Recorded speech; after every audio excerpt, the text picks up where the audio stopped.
I'm so tired of crying. I'm so tired of like being sad. And like, I'm so tired of my content being this. Like, fuck, it's like I want to be positive. And like, that's the goal. And usually I am so positive. But just like lately I've had more moments like this that I've had where I'm like, healing is great, healing is good, it's fucking hard. Healing is fucking hard. Just like praying for the day to come soon where I am no longer this sad fucking girl all the time. Like, I just want to be happy. I have to take it one day at a time. And I'm trying to. And it's just like I have a lot of pressure on my back. I have a lot of shit on my shoulders right now. And like this being one of the biggest things that's just like fucking holding me back. But I'm trying so hard to just see the good in all of the pain. Like, this is happening for a reason. I know it is.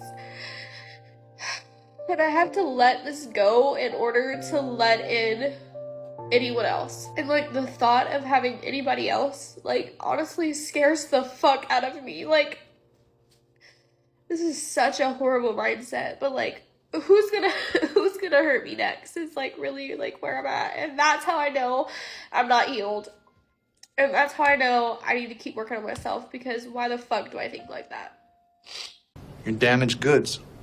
Story time of how my ex-fiance ghosted me a couple weeks before our wedding. So long story short to this, my ex-fiance had gone back home for work. And as I'm here planning things out, making sure everything is in order for us to go and get married, we're on the phone every single day talking about how much we love each other. We're talking about how our life is going to be. We're talking about how we've overcome so much in this relationship, how we've made it to the other side. Now, me and my ex-fiance did not live together. And when him and I first started dating, he would always ask me, do you want me to come home to you every day? Like, every time he would ask me that question, I would get chills, and I would just be like, of course I want you to come home to me every day. And he would always have the biggest smile on his face. The day before he actually goes, we're on the phone and we're talking about how much we love each other once again and how we can't wait to be married. He's telling me how he can't wait to make me his wife.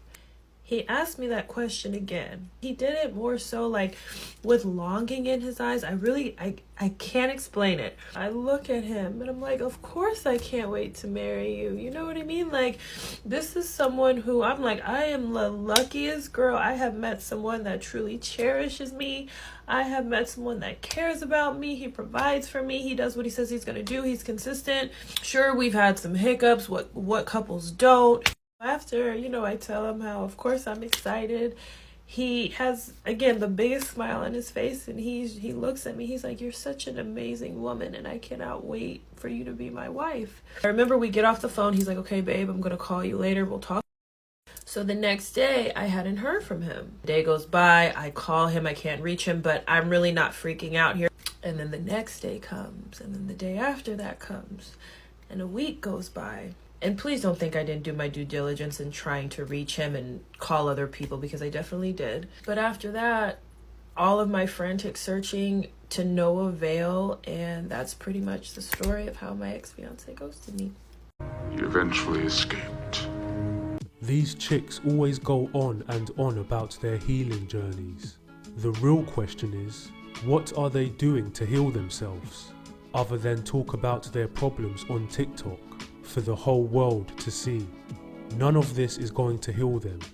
All it does is remind them of their pain and causes them to relive it over and over again. It's so useless! That guy ran a mile. He finally came to his senses about potentially giving away half of his assets and thought to himself, forget about this, and disappeared to never contact her ever again. He must have become red pill aware and got the heck out of there. Smart move. Real men of genius.